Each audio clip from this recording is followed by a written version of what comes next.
do appreciate it. Now, this is probably going to be one of the most important videos I do on my Facebook Live. Let me explain why. On Friday, the 6th of August 2021, Ofgem, the UK's regulator for domestic fuel, had basically relaxed its cap tariff for domestic bills. In a nutshell, it means that people's fuel bills are going to rise, and many of you will be very worried about it. In the last winter, we had the heat or eat scenario, where a lot of people were in this difficult situation where they either heated their homes or they had food to eat. Here, I'm going to put that to an end.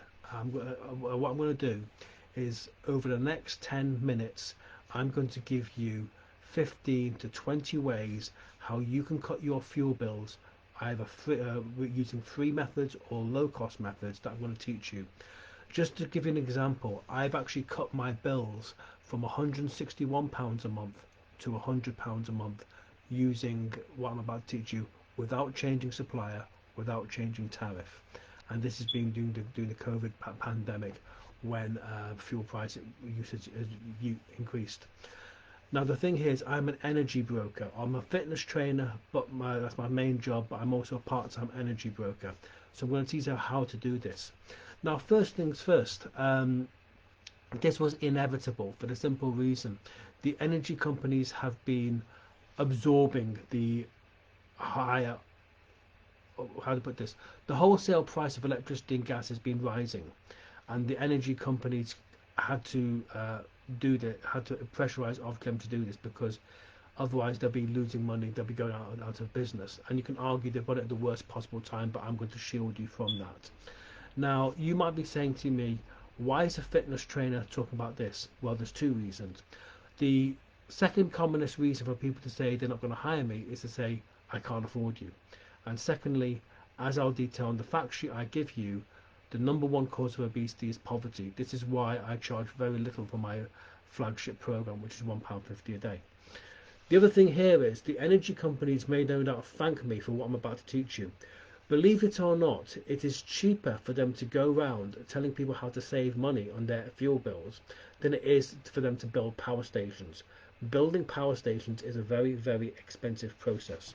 Okay, so let me go through these things. Okay, first things first, many of you will be on a prepayment meter. Now, that is without doubt one of the most expensive ways to pay for your fuel, but I can understand why a lot of landlords do it. The reason why a lot of landlords put their tenants on prepayment meters is because they're not lumbered with a huge bill when the tenant leaves. There's no red letters or things such as that. Okay, I can understand that. The way around it is for the bill to be put in the tenant's name, and the day the tenancy finishes, a meter reading is taken, submitted to the energy company, and with a forwarding address given for the new tenant. That's the first thing. Prepayment meters, I can't think of a good word for them. Firstly, the unit rate in some cases can be that little bit higher. Secondly, they expose you to higher winter bills, which cause considerable poverty during winter. And thirdly, what tends to happen is a bit of inconvenience. What happens if you run out of electricity, gas, and it's a Christmas day? You're in dire straits. So that's basically what happens there. So if you can, the first thing I want to teach you is that if you can, ring up your energy company and say you would like to go on a normal standard meter. Now, in most cases, they will not charge you. What they may do in some circumstances, they might charge you a deposit. They might just say, we want 50 quid for electric, 50 pound for gas, but you'll get back after about a year. And they'll just put you on a deposit to protect them against you not defaulting on payment. That deposit is nothing compared to the price you're going to save. That's the first thing. Now, secondly, okay, this is an important thing. I don't care who your supplier is, but if you're depending on your supplier, what I'd like you to do is please go on a budget plan. Now, a budget plan is basically where they estimate 12 months use and they split it among 12 equal payments. Okay, so you're paying a little bit more over spring and summer, but less over winter. And the advantage, it spreads it out over 12 months. It goes a long way to protecting you against high winter bills. that's something you can all do today. The other thing here is the energy companies sometimes reward you by giving you a slightly lower rate if you pay by budget plan, because it helps with their cash flow. So please do this. Right, let's get into some. The other thing here is make sure you submit a meter reading every week, okay, and do it manually. If you've got a smart meter, keep an eye on it. But the thing what you need to do is you need to manually submit a meter reading every week. And it's very important. This is important for two reasons. Firstly, so you can keep an eye on. Hello there. Okay. So I was distracted there for a minute. Someone just messaged me in. The reason is important because firstly you can be billed appropriately, and secondly they know that you're on top of things. You're keeping an eye on this because if you're logging in once a week, the energy companies know you're logging in once a week. Now, keep an eye on things. Now, thirdly, let me give you a case study. When I did my parents' energy, I didn't have access to the online account, and what happened is between 2013 to 2016, no meter reading was submitted.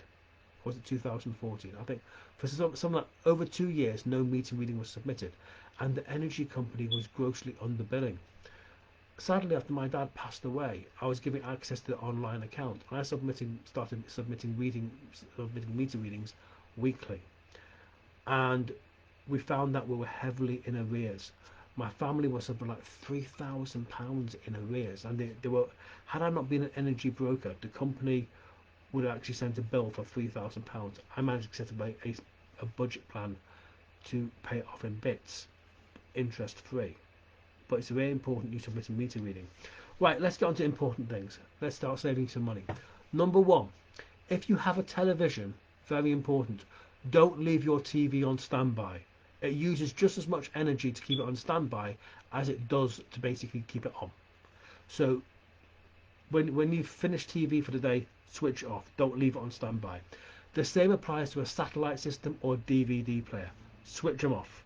Okay. If you can, unplug your TV, unplug your DVD player. The only reason why you may want to keep a satellite system on at night is if you're recording something. But otherwise, turn them off. With your TV and DVD recorder, pull the socket out, pull the plug out. Next thing here is your mobile phone. Please, please, please do not leave them charging overnight. You leave them charging overnight, you're wasting 6 to 8 hours of energy. They only take about half an hour to charge, half an hour to 45 minutes to charge. When you get home from work, plug them in, charge them. Simple as that. And all members of the family can do that.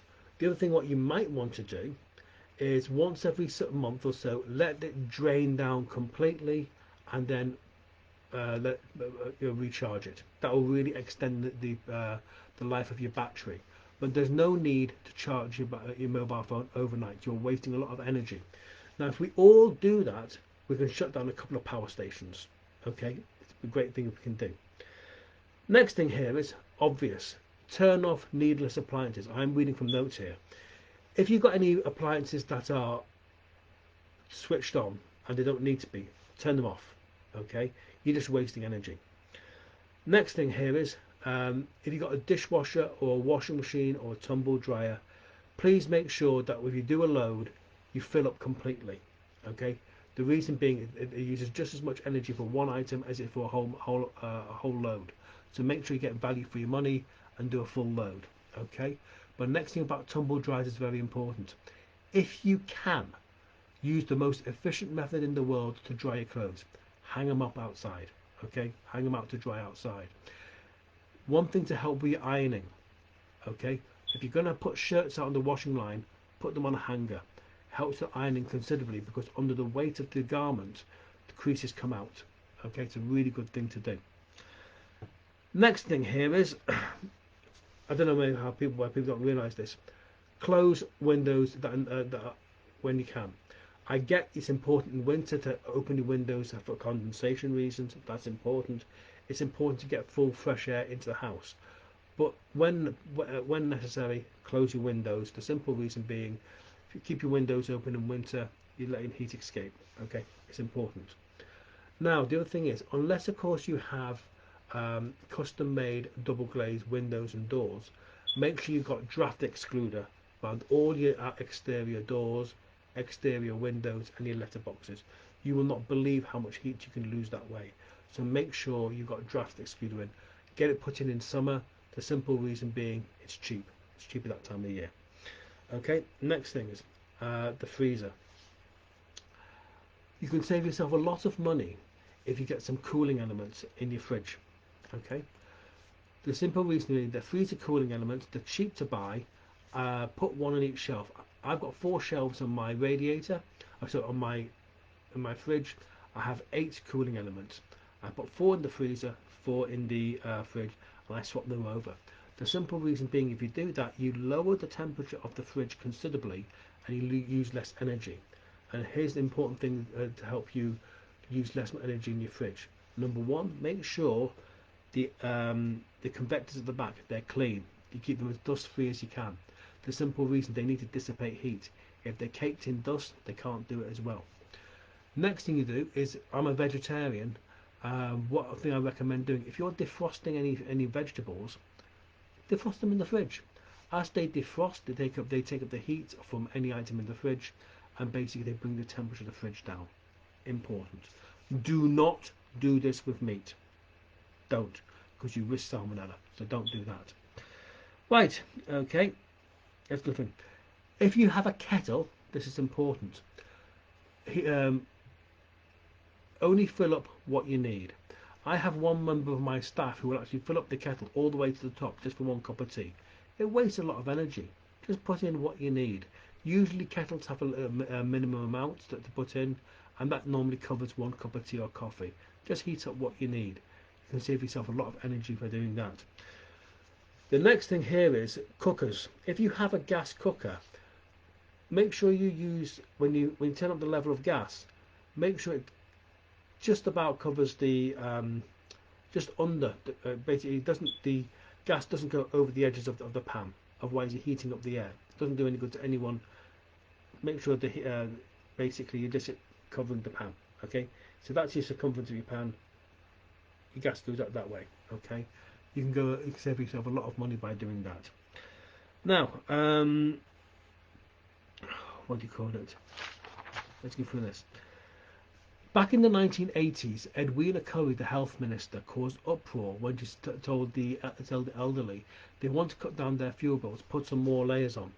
Caused controversy, but she was absolutely right. Okay, in winter, put on some extra layers, keep yourself a little bit warmer.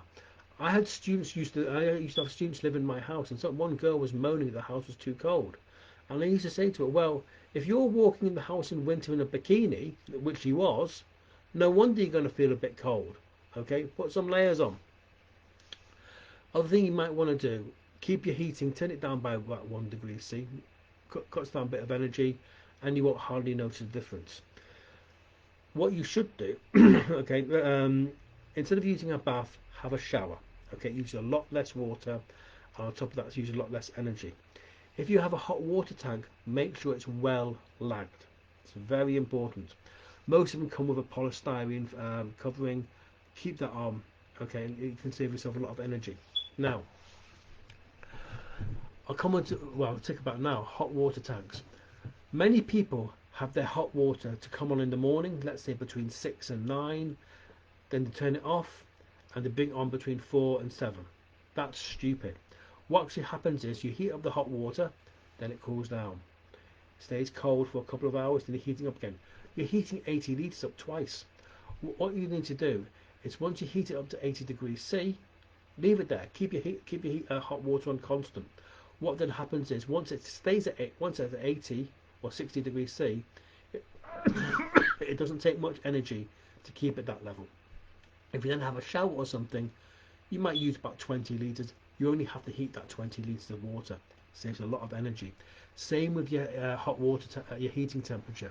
In summer, keep your heating about 15 degrees C, winter about 20, and keep it at a constant temperature. That will really make your bills absolutely plummet. Okay, it's very important. A lot of my customers didn't believe me when I told them that. They all tried it, and they were ringing me back saying, my bills have gone down by 1/10, some said 20%. It's amazing how much that happens. I forgot to mention about cookers. If you are actually simmering hot water, once you've got the water in a pan on the cooker at 100 degrees C and boiling, you need very little energy to keep it at boiling. So there's no need to basically keep it at full pelt. You can turn it down quite a lot. Right, okay, let's go through my list. Yeah, if you've got a combi boiler, keep your hot water at 60 degrees C constantly. Okay. Now, about lights, very good security thing.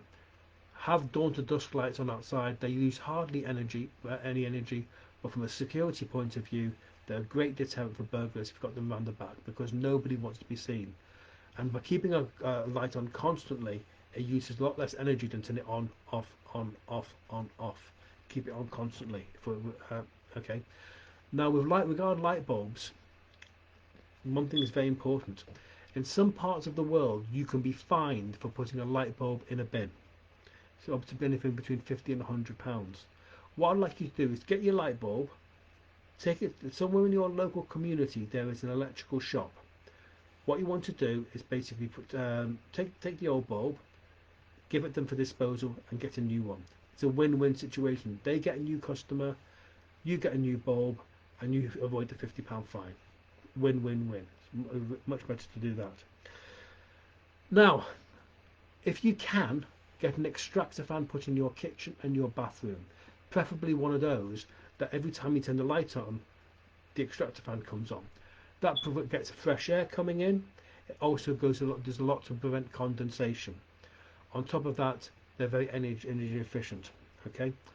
Next thing is windows. If you can afford it, get double glazed windows in. They're a great burglar deterrent, and because they're double glazed, helps a lot of heat. If you've got cavity walls, make sure you've got cavity wall insulation. You will not believe how much energy you can save by having cavity wall insulation put in. If you have radiators, don't be like the students I've had live with me. Make sure there's no furniture or anything in front of them so they can heat the room. Radiators should be called convectors because they heat by convection, not radiation. The other thing what you might want to do is put aluminium foil behind the radiator because that reflects heat back into the room. Very important. Please, please, please do not use fan heaters. Fan heaters are very, very expensive and it's like burning a fiver. You don't want to be doing that. Heat the room using a radiator.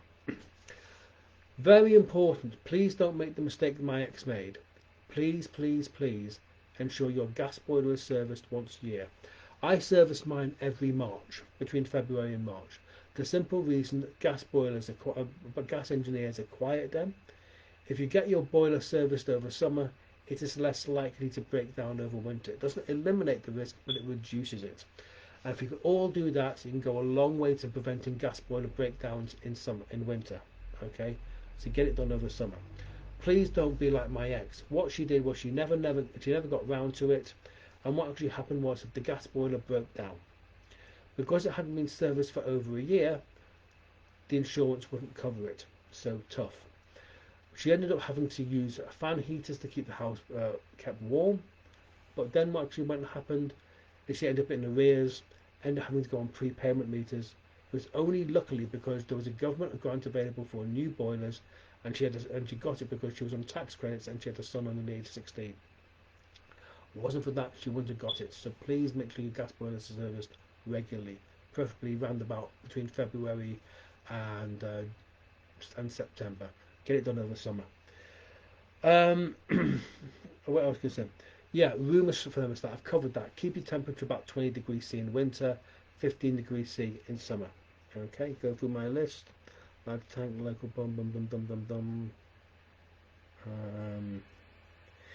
and that's basically it. Now, if you follow the hints I've told you, I implemented every single one of them.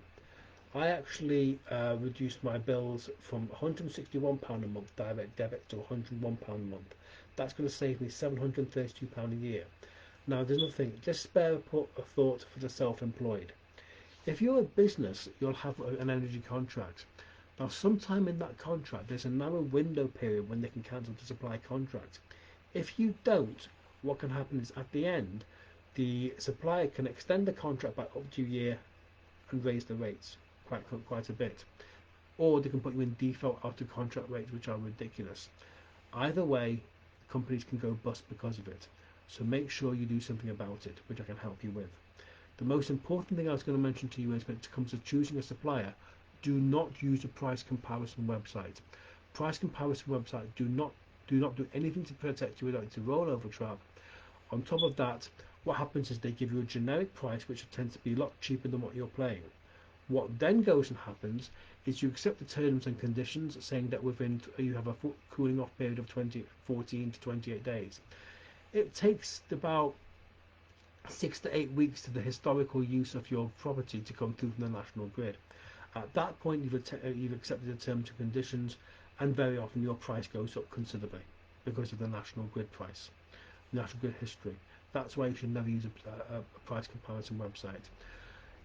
What I've told you today helped me reduce my bills from £162 a month to 101. I've told you a lot, but it's a lot to take in. So if you want a written summary of what I've told you, very simple. Just message me, friend me, and I'll get a summary of what I've said today emailed out to you free of charge. If you are watching this video on YouTube, then there should be a link down below. If you're on my video blog, the link is down below. If you're on Facebook, then please message me and I'll get the link sent out to the document sent out to you. Thank you very much for your time. Speak to you soon. Stay safe. Bye bye.